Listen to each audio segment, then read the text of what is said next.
हरे Krishna everyone. आज हम श्रीमद् भगवत गीता के तीसरे अध्याय के 6वें श्लोक को देखने जा रहे हैं। तो इससे पहले वाले श्लोकों में हमने क्या पढ़ा कि अर्जुन भगवान से पूछ रहे हैं, भगवान कोई एक ऐसा मार्ग बताइए जो मेरे लिए श्रेयस्कर हो, जहां पे मैं चलूं। आपने बताया भक्ति योग, अष्टांग योग, कर्म योग। मैं कौन से रास्ते पर चलूं, किससे मेरा उद्धार होगा? तो भगवान ने बताया बुद्धि योग, यानी भक्ति योग और ज्ञान योग, ये दोनों करने वालों का रास्ता एक ही है, पहुंचना भगवान के पास ही है। लेकिन भक्ति योग श्रेष्ठ इसलिए बताया गया क्योंकि भक्ति योग डुएबल है आज के जमाने में। ठीक है, बाकी अगर हम किसी तरीके से भगवान की प्राप्ति का यत्न करेंगे किसी और योग के माध्यम से, तो हमारे लिए पॉसिबल नहीं है, स्पेशली कलयुग में। तो अर्जुन को भगवान कहते कि कर्मों से बचकर अगर तुम जाना चाहते हो तो ये पॉसिबल नहीं है, क्योंकि मनुष्य एक मिनट के लिए भी कर्म किए बिना नहीं रह सकता। अर्जुन सोच रहा था ना कि चला जाता हूँ जंगल में, कर्म ही नहीं करूंगा, युद्ध ही नहीं करूंगा, तो पुण्य पाप कैसे लगेगा? तो भगवान कहते तुम कर्म किए बिना रह ही नहीं सकते। क्यों नहीं रह सकते? दो कारण है हमें कर्म करने जरूरी है। पहला कारण कल बताया था कि जो हमारी आत्मा है वो बाय डिफॉल्ट एक्टिव है, उसका नेचर ही एक्टिव है। अब एक छोटा बच्चा है, उसको बोलोगे तुम टिक के बैठ जाओ, तो बच्चा हो सकता है आपके कहने पे 2 4 5 मिनट टिक के बैठेगा, फिर उठ जाएगा। क्यों? क्योंकि बच्चे की नेचर है, वो चंचलता उसकी नेचर है, आप उसको चेंज थोड़ा ना कर सकते हो। जितना मर्जी बच्चे को डांट लो, जो मर्जी कर लो, उसके स्वभाव में है। इसी प्रकार आत्मा के स्वभाव में है एक्टिवनेस, तो उसको आप कैसे ऐसे बिना काम किए आराम से बिठा दोगे? नहीं बिठा सकते, कर्म करना पड़ेगा। दूसरा कारण क्या है कि हमें कर्म करना पड़ता है? प्रकृति के 3 गुण, सतोगुण, रजोगुण, तमोगुण, हमें बाध्य कर देते हैं कर्म करने के लिए। तो कोई भी मनुष्य बिना कर्म किए नहीं रह सकता। अब श्लोका 3.6 में अर्जुन पूछ रहे हैं, सपोज अर्जुन पूछे कि भगवान आप कह रहे हो कि कोई कर्म किए बिना नहीं रह सकता, लेकिन मैं तो बहुत सारे ऐसे साधु बाबा देखता हूँ, वो तो कुछ नहीं करते, वो तो आंखें बंद करके बैठ जाते हैं, उनके तो इतने बड़े बड़े फॉलोअर्स भी हैं, वो तो कुछ नहीं करते, उनका तो बिना कर्म किए भी चल रहा है ना? फिर उनके बारे में आपका क्या कहना है? आपने देखा होगा बहुत सारे ऐसे बाबा है ना, कोई कर्म नहीं करना, बस बैठो, वो जो है उनके फॉलोअर जो चेले चपाटे हैं वो सेवा कर रहे हैं, खुद कुछ नहीं करेंगे। राइट? तो भगवान बताते हैं, भगवान क्या कहते हैं 3.6 श्लोका में, कर्मेन्द्रियाणि संयम्य य आसते मनसा स्मरन् इंद्रियाण विमूढ़ात्मा मिथ्याचारः स उच्यते। तो भगवान कहते हैं जो कर्म इंद्रियों को वश में तो करता है, किंतु जिसका मन इंद्रिय विषयों का चिंतन करता रहता है, वह निश्चित रूप से स्वयं को धोखा देता है और मिथ्याचारी कहलाता है। भगवान ने बोला कि जो ये दिखाए कि मैं तो हूं सन्यासी, सन्यासी बनने के लिए क्या लगता है?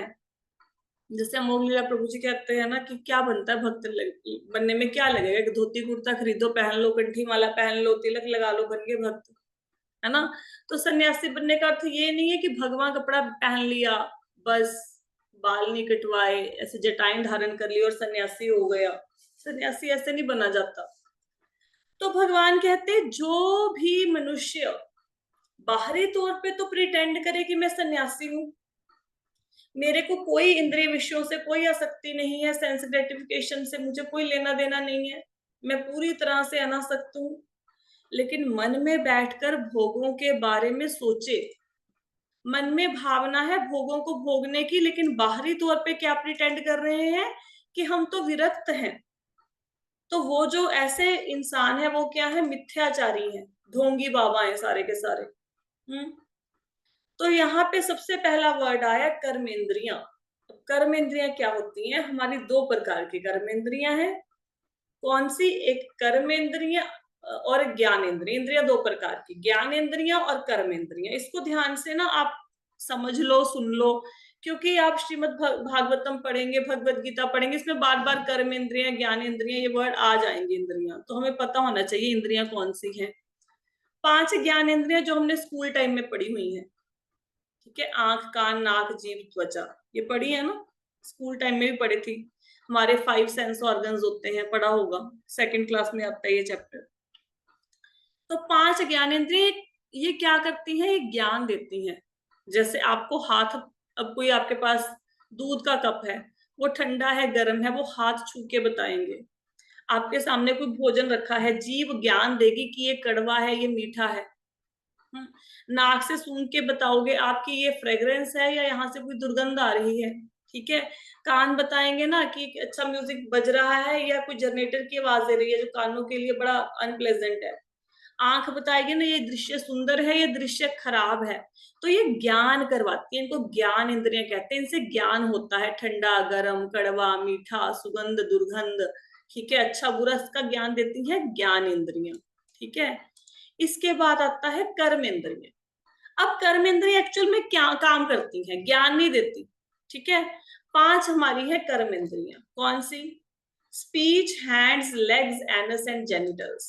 हमारी जो स्पीच है वाणी, हाथ, हमारी लेग्स, हमारे मल के पासिंग द्वार, और जननेंद्रिय।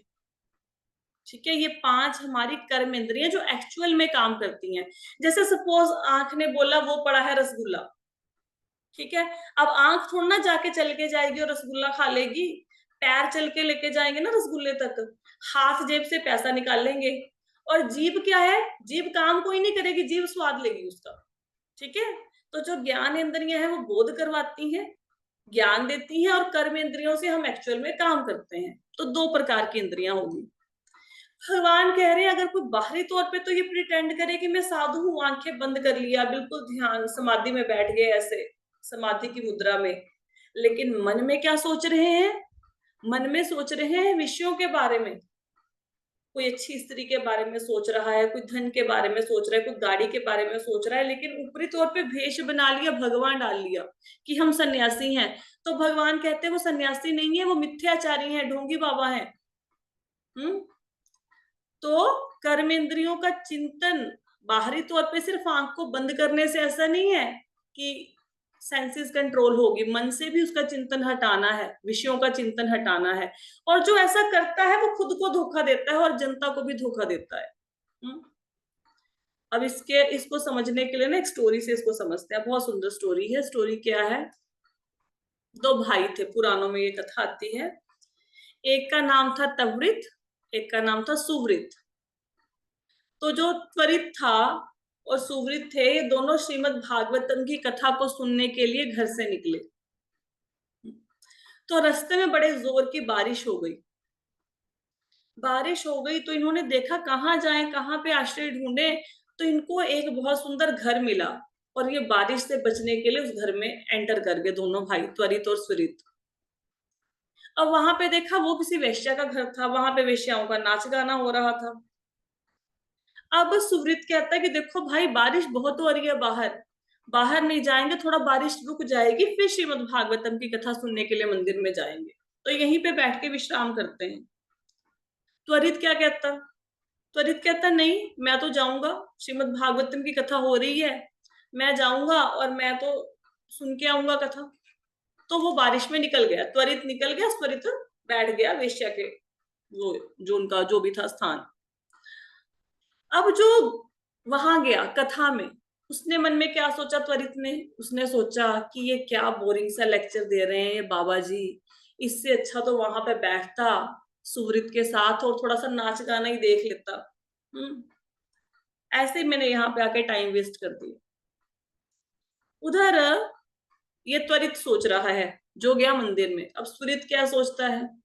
सुवृत ने सोचा कि देखो मेरा भाई कितना अच्छा है कि मैं वेश्या के कोठे पे बैठा उनका नाच गाना देख रहा हूँ, वो इतनी बारिश में कथा सुनने गया, उसके अहो भाग्य।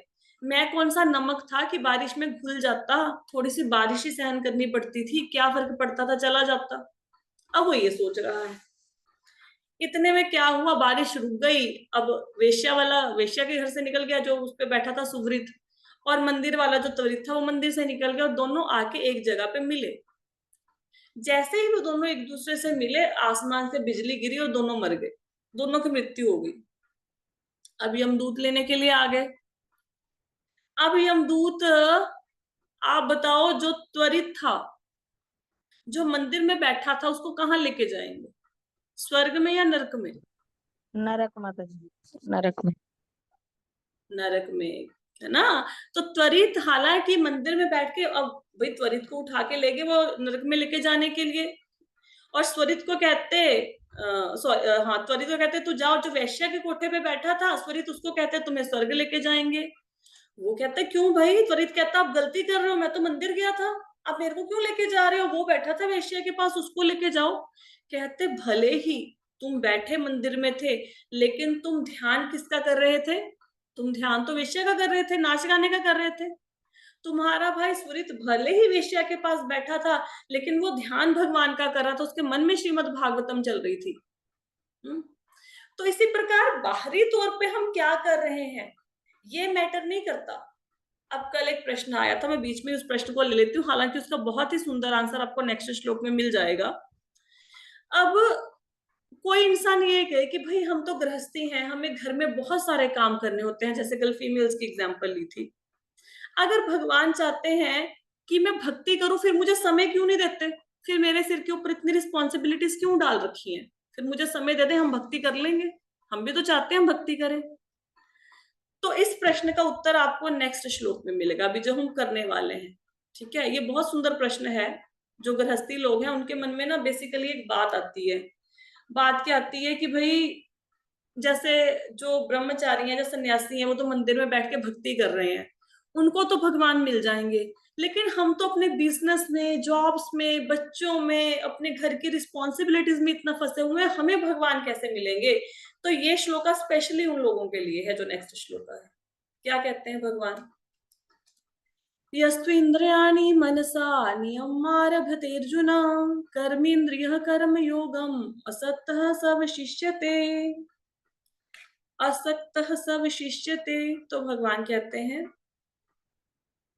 दूसरी ओर यदि कोई निष्ठावान व्यक्ति अपने मन के द्वारा कर्मेंद्रियों को वश में करने का प्रयत्न करता है और बिना किसी आसक्ति के कर्म योग कृष्ण भावनामृत में प्रारंभ करता है, तो वह अति उत्कृष्ट है। इससे पहले वाले श्लोक में क्या हमने जाना कि कोई बाहरी तौर पे साधु बन गया, काम करने सारे छोड़ दिए, कर्म इंद्रियों को बंद कर दिया, ना हाथ पैर आंख नाक जीभ कुछ नहीं हिलाता, ऐसे सुन्न होके बैठ गया समाधि में भगवा कपड़ा डाल के। और एक गृहस्थी है, एक माता जी है, उनको बच्चों को स्कूल के लिए रेडी भी करना है, उनको पढ़ाना भी है, उनको घर गृहस्थी भी चलानी है, उनको खाना भी बनाना है, कपड़े भी धोने हैं, वो सारे काम कर रही है अपने, लेकिन वो कोशिश कर रही है कि मैं अपनी सेंसेस के ऊपर कंट्रोल करूं। अब मैं सीरियल ना देखूं, अब मैं गाने ना देखूं, अब मैं क्या करूं, अब मैं कोई कथा सुनूं, अब मैं कोई भजन कर लूं। अब मैं कपड़े धो रही हूँ तो जुबान तो मेरी फ्री है ना, तो मैं कपड़े धोते धोते साथ में हरे कृष्ण महामंत्र ही गा लेती हूँ। तो जो मनुष्य कर्म योग करता है, काम तो कर रहा है, बाहरी तौर पे दिखा रहा है मैं काम कर रहा हूं, लेकिन इंटरनली भगवान का भजन करते हैं, भगवान कहते हैं वो मुझे ज्यादा प्यारे हैं, रादर देन कि भगवान कपड़ा डाल के बैठ गए और मन में विषयों की आसक्ति है, उससे प्यारे मुझे वो कर्मयोगी है, वो गृहस्थी है जो घर का काम कर रहे हैं और करते करते भगवान का स्मरण कर रहे हैं। तो भक्ति के लिए आपको, अगर आपके ऊपर घर की, बिजनेस की, जॉब की बहुत सारी रिस्पॉन्सिबिलिटीज हैं, आपको कोई नहीं कह रहा कि कल से आप घर वालों का ख्याल रखना छोड़ दो, आप भोजन बनाना छोड़ दो, सफाई करना छोड़ो, कल से माला लेके बैठ जाओ, ऐसा कोई नहीं कह रहा। आपने वही काम करने हैं जो आप पहले कर रहे थे, लेकिन उसको कृष्ण भावना भावित करना है। कैसे करना है, दो लेडीज हैं, दोनों सब्जी लेने गई। एक ने सोचा मुझे करेले की सब्जी बहुत पसंद है, अब मैं करेला लेके जाती हूँ, मेरे बच्चे को बहुत पसंद है, मैं लेके जाती हूँ, इसको अच्छे से बनाती हूँ और मेरा बच्चा खुश हो जाएगा इसको खाकर। ठीक है, ये एक लेडी ने सोचा। दूसरी माता जी गई, उन्होंने सोचा अरे वाह, मार्केट में करेला आ गया है, ये तो इस मौसम का मैंने पहली बार देखी है सब्जी, मैं ना ये भगवान के लिए लेके जाती हूँ, मैं इसको भगवान के लिए भोग लगवाऊंगी। तो मैं छांटती हूँ, अच्छा छांटती हूँ, भगवान को कहीं ना कोई वो ना चला जाए, भोग लगाते हुए कोई गला सड़ा, कोई कीड़े वाला ऐसा कोई ना चला जाए, छांटा उसने सब्जी को। वो घर आई, उसने घर आके दोनों महिलाओं ने सब्जी को धोया। एक ने सोचा मेरे बच्चे के अंदर जर्म्स ना चले जाए, मैं ना बीमार पड़ जाऊं, उसने अच्छे से सब्जी को धोया। दूसरे ने सोचा अरे भाई लड्डू गोपाल जी को भोग लगवाना है, कहीं कोई कमी ना रह जाए, मेरे लड्डू गोपाल जी ने खाना है ना। वो जो बैकुंठ में लक्ष्मी जी के हाथ का खाते हैं, वो मेरे ऊपर कृपा करके अग्र अर्चा विग्रह रूप में मेरे लड्डू गोपाल जी बन के आए हैं। जब लड्डू गोपाल जी नहीं भी है घर में, कोई बात नहीं भाई, घर में चित्र तो है भगवान कृष्ण का, ठीक है। इन्होंने खाना है जो मतलब तीनों लोगों के स्वामी है, उनके लिए भोग लगाने जा रही हूँ, अच्छे से धो लो, कोई कमी ना रह जाए। फिर अच्छे से उसको बनाया प्रेम से। तो एक जो लेडी है पहले वाली, वो सोच रही है मेरा बेटा आएगा खाएगा, अब इसमें मिर्ची ज्यादा ना हो जाए, इसको मिर्ची लग जाएगी। दूसरी सोच रही है अरे लड्डू गोपाल जी तो बाल रूप में है, इसको खाएंगे तो उनको मिर्ची ना लग जाए, मिर्ची ही नहीं डालती, ठीक है। तो एक अपने बालक के विषय में सोच रही है और दूसरी भगवान के विषय में सोच रही है। एक ने अपनी सब्जी बनाई, बच्चा आया फटाफट से उसके आगे रख दी। दूसरे ने सब्जी बनाई, उसने पहले भगवान को भोग लगाया, उसका बच्चा आया, उसने वो सब्जी बच्चे के आगे रख दी। अब आप बताओ, दोनों ने बनाई तो सब्जी ही ना। ऐसा तो नहीं है कि एक ने सब्जी बनाई एक ने सब्जी नहीं बनाई, दोनों ने सब्जी बनाई, दोनों ने सब्जी खरीदी, धोया, पकाया, सब वही काम किया ना, अपने बच्चे को खिलाया। आप बताओ इसमें से भक्ति योग कौन कर रहा है, कौन कर्मयोगी हो गया इसमें से? कर्मयोग किसने किया, फर्स्ट ने कि सेकंड ने? माता जी जो भोग लगा के जो उनका भाव जो है, जिसने भोग लगाया हाँ, उसका जिसने भाव। भोग लगवाया, है ना। तो आप देखो, क्या कृष्णा कॉन्शियसनेस में ये बोला जा रहा है कि घर के काम छोड़ दो ना? बिल्कुल नहीं छोड़ने। अगर कोई लेडी ये कहे ना कि मैं माला पकड़ के बैठी हूँ और मेरे हस्बैंड का ऑफिस जाने का टाइम है, मैं नहीं खाना बना के दूंगी, पहले मैं 16 माला पूरी करूंगी, फिर मैं अपने हस्बैंड को काम पे भेजूंगी, वो भक्ति नहीं हो रही ना, वो भक्ति नहीं है। आप भेजिए हस्बैंड को, टाइम पे भेजिए। क्यों? क्योंकि वही तो धन कमा के लेके आएंगे, धन कमा के लेके आएंगे तभी तो लड्डू गोपाल जी के लिए भोग बनेगा, हमारे लिए भोजन आएगा। तो उनकी सेवा पहले। मेरे मेंटर ने तो मुझे यही सिखाया, पहले दिन सिखा दिया था कि अगर तुम्हारी भक्ति से, अगर तुम्हारे पति के काम में बाधा आ रही है, वो भक्ति नहीं है, ठीक है। तो सबसे पहले सारे काम छोड़ के हमने अपनी ये रिस्पॉन्सिबिलिटी निभानी है गृहस्थी की। उसके बाद हम लोगों ने, या तो सुबह सुबह उठो, सुबह उठो, नींद का त्याग करो, सुबह भजन कर लो, सबसे बढ़िया। नहीं भी हो पा रहा, कोई ऐसी प्रॉब्लम भी है, तो क्या करो, जब सब चले जाए फिर अपने लिए समय निकालो, भगवान के लिए समय निकालो, फिर भक्ति करो। या फिर काम को ही ऐसे बना लो कि वो भक्ति बन जाए। झाड़ू लगा रहे हो, अभी सपोज करो आप ब्रश करते हो, सब ब्रश करते हो ना, कोई ऐसा तो है नहीं बोले कि जी मैं ब्रश नहीं करता। अब भाई ब्रश ही करना है। एक तो ब्रश कर रहा है, मेरे दांत ना खराब हो जाए, मेरे जर्म्स चले जाएंगे अंदर इसलिए, या फिर मैं खाना कैसे खाऊंगा बिना ब्रश किए, दुर्गंध आएगी।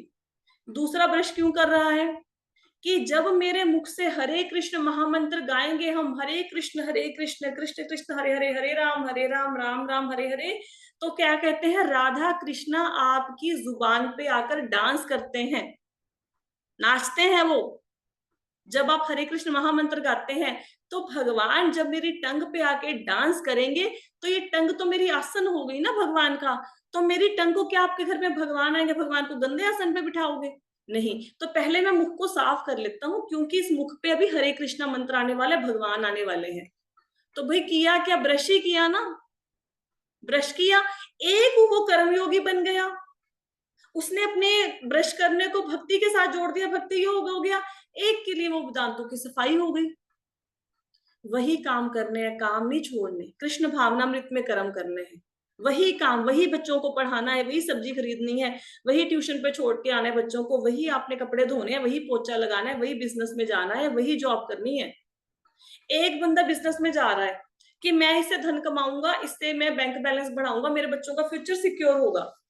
दूसरा कहता है मेरी फैक्ट्री में 20 बंदे काम करते हैं, भगवान के अंश हैं ये, मेरे को भगवान ने रिस्पॉन्सिबिलिटी दी है इन अंशों का पालन पोषण करना है, और जो मैं धन कमाऊंगा वो मेरा नहीं, वो मेरे गोपाल जी का है, मेरे कृष्णा का है, ठीक है। उसमें से मेरा बाद में पहले मैं डोनेशन के लिए निकालूंगा।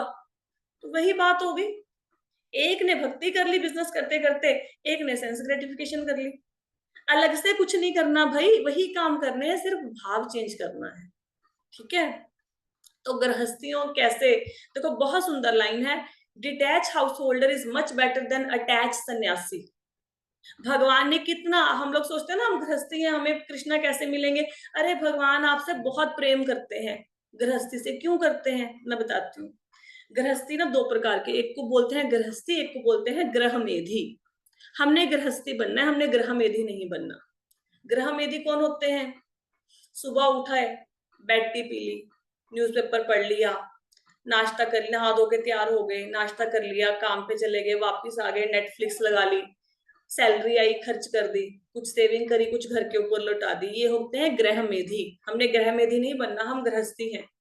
गृहस्थी कौन होता है? सुबह उठेगा तो उसकी जिंदगी के साथ कृष्णा शुरू हो जाते हैं, उठते ही हरे कृष्णा शुरू हो जाता है उसका मन में, उठते ही।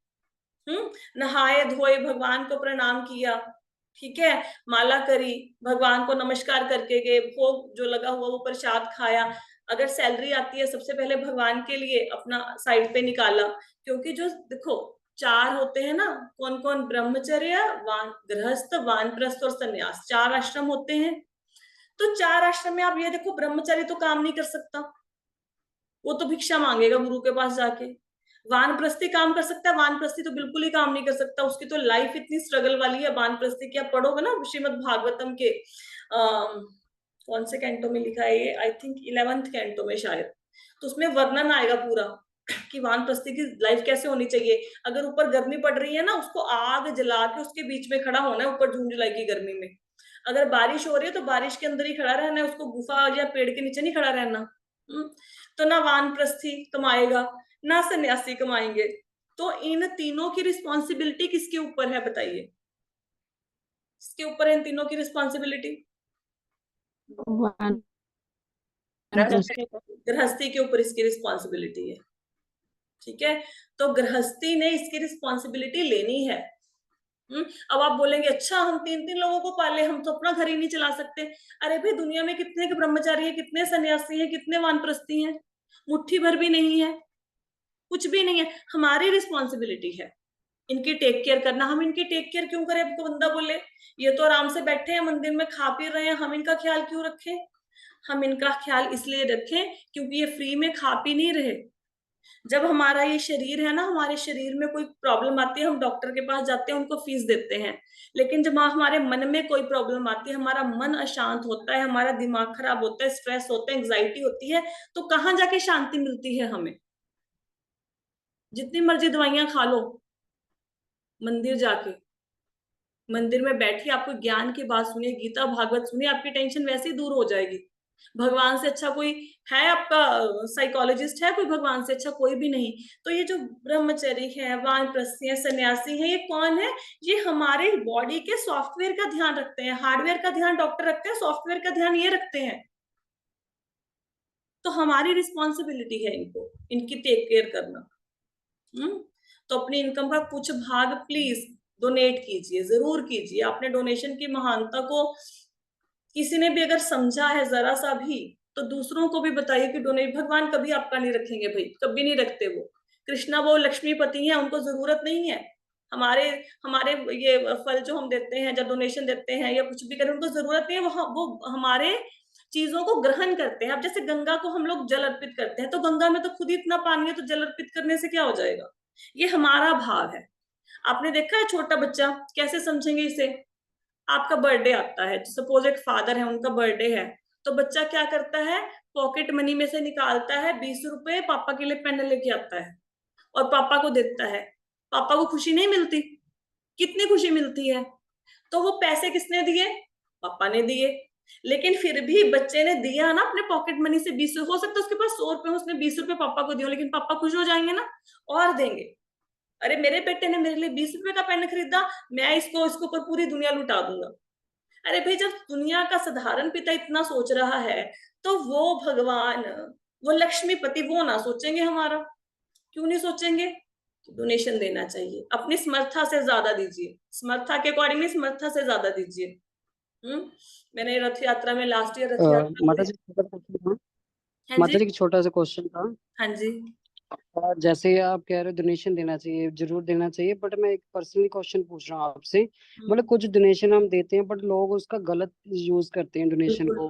देखो, जैसे जैसे ड्रिंक करना है, जैसे नशा करना कुछ, उसमें यूज करते हैं, तो उस बंदे का क्या करें? वो भी देखो एक कार्य में डोनेशन, बैठे होते हैं, जैसे मंदिर में, गुरुद्वारे में। हाँ जी हाँ जी, मैं आपको उसी का आंसर देती हूँ। देखो जो आप डोनेशन जी देते हैं ना, आपको देश काल परिस्थिति पात्र देख के ही डोनेशन देना चाहिए। अगर आप पात्र के अकॉर्डिंग डोनेशन नहीं दे रहे हैं, अगर आप अच्छे पात्र को डोनेशन नहीं दे रहे हैं, तो आपका डोनेशन का कोई फायदा नहीं होने वाला। आपने 10 रुपए दिए, किसको दिए? भिखारी को दिए।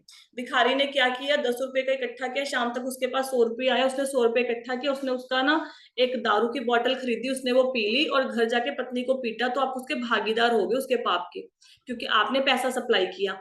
आपको पता होना चाहिए कि मैंने धन कहाँ देना है, ठीक है। और हम में इतनी मति तो है कम से कम कि आपको इतना पता होना चाहिए कौन सा ऐसा जगह है जहां पे धन का सही इस्तेमाल होता है।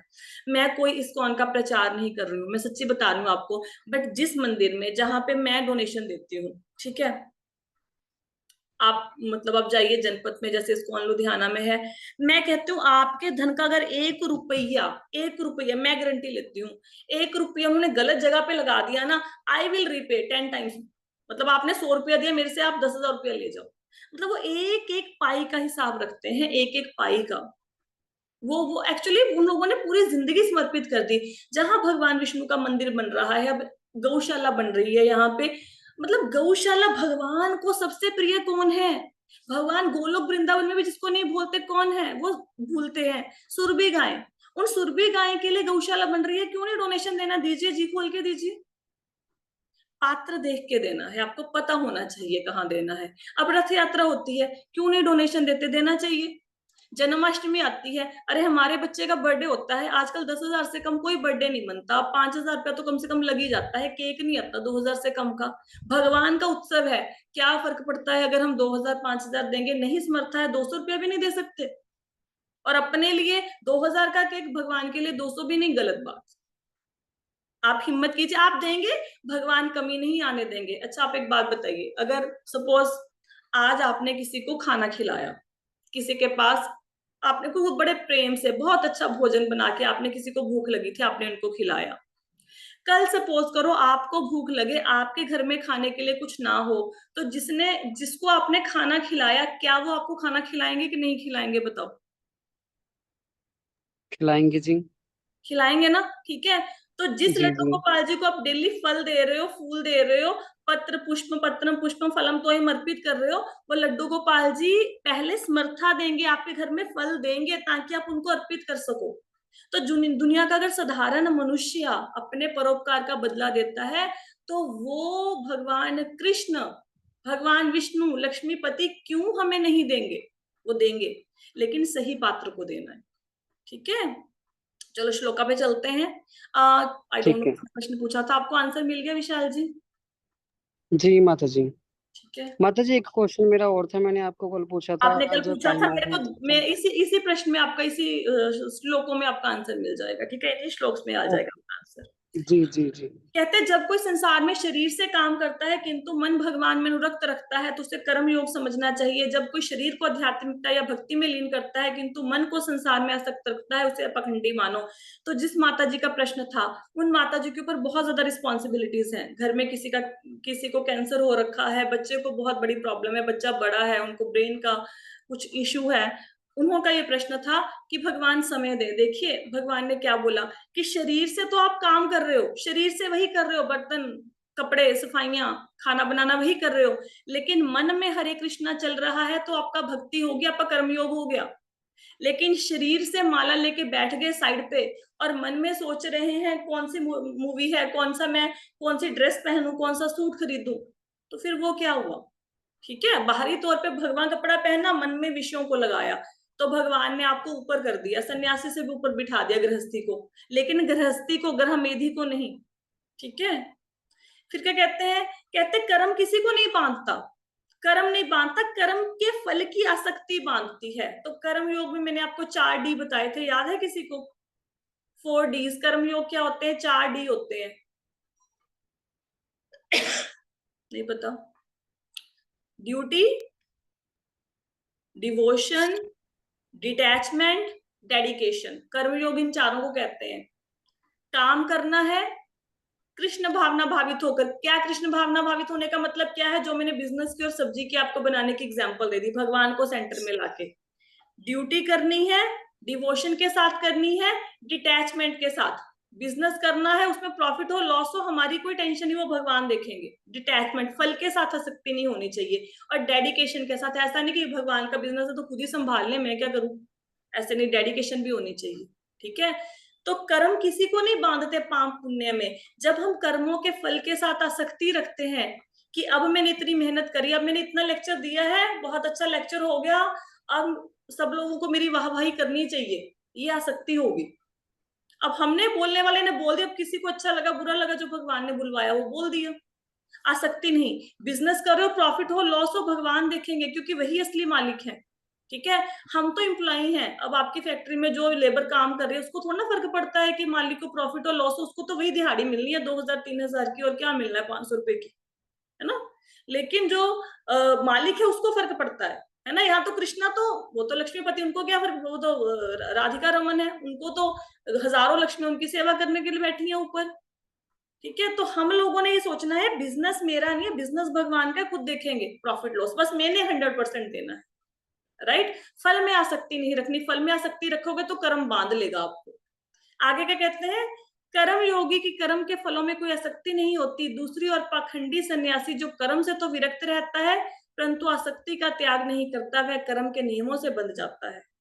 तो कहते हैं जो कर्म योगी होता है वो सारे काम करेगा, बिजनेस, जॉब, घर के काम, लेकिन उसको कोई उनके रिजल्ट से मतलब नहीं है, बस अपनी ड्यूटी करता है वो पूरी। तो वो क्या हो गया, वो बंधन से मुक्त हो गया। लेकिन जो सन्यासी, जिसने सन्यास ले लिया लेकिन मन में डिटैच नहीं किया, डिटैच नहीं हुआ, आसक्ति है उसके मन में, वो फिर बंध जाएगा कर्मों में। यहाँ श्री कृष्ण कहते हैं कि गृहस्थ जीवन व्यतीत करने वाले व्यक्ति जो कर्म योग में रत रहते हैं वे मन से निरंतर विषय भोगों का चिंतन करने वाले मिथ्याचारी सन्यासी से श्रेष्ठ है। तो गृहस्थी को श्रेष्ठ बता दिया ना भगवान ने।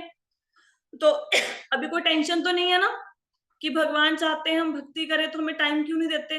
भगवान कहते पूरा दिन तुम्हारा वही काम करो जो करने हैं, बस साथ में मुझे याद करो। ठीक है, मेरे को लगता है जिन माता जी का प्रश्न था उनको उत्तर मिल गया होगा। माता जी, वो जैसे बोला आपने 3D बोला या 4D? 4D, ड्यूटी डिवो है, आइडियली 3D होते हैं, मैंने डेडिकेशन ऐड किया है 4। दिखा देती हूँ पुरानी स्लाइड में, आपको ना याद आ जाएगा। कुछ कुछ स्क्रीनशॉट ले लिया करो। ये है निष्काम कर्मयोग, हाँ, duty, duty. Detachment, devotion, dedication. अगर कर्मयोग किसी को समझ नहीं आ रहा तो 4D याद कर लो। ड्यूटी, अपना काम करना है, जॉब वाला जॉब पे जाएगा, बिजनेस वाला बिजनेस पे जाएगा, जो माताएं हैं जिनको, जो हाउसवाइफ है वो घर का काम करेंगी। जब हाउसवाइफ वर्किंग दोनों है तो दोनों रिस्पॉन्सिबिलिटी निभाएंगी, वही काम करेंगे जो पहले कर रहे थे, लेकिन डिटैचमेंट के साथ। फल के साथ मेरी कोई आसक्ति नहीं है, और भगवान को याद करते हुए, और फुल डेडिकेशन के साथ। अब कुछ लोग कहते हैं माता जी कैसे काम करते हुए ध्यान लगाएं, कैसे भक्ति करें। मैं अपनी एग्जांपल देती हूँ। देखो मैंने ना 18 साल जॉब करी है, और जब मैं अप्रैल में 2021 में कृष्णा कॉन्शियसनेस में आई, जिन्होंने मुझे, जो मुझे लेके आए प्रभु जी, मतलब उनको कोई काम था बैंक में, उन्होंने मुझे माला दी थी। तो जब मैं कृष्णा कॉन्शियसनेस में आई तो मेरी सीट ना बड़ी, जैसे कहते हैं ना हॉट सीट होती है, वो हॉट सीट थी। हॉट सीट का मतलब ये है कि आपने अगर एंट्री डालते हुए आपका 0 इधर उधर हुआ, ठीक है, तो एंट्रियां बड़ी आती थी, जैसे 1 करोड़ की एंट्री, 10 लाख की एंट्री, तो एक 0 एक्स्ट्रा डलने का मतलब है आपके अकाउंट से 90 लाख उड़ जाएगा। बहुत बड़ा रिस्पॉन्सिबिलिटी का काम होता है बैंक का, कम रिस्पॉन्सिबिलिटी नहीं होती। उस समय वो काम करते हुए मैं क्या करती होती थी, मैं सामने मेरे हमेशा, अभी भी आप देखोगे मेरा मोबाइल, वो कभी मेरी स्क्रीन देख लेना, मेरी स्क्रीन पे हमेशा एक श्लोक लिखा होता है, हमेशा।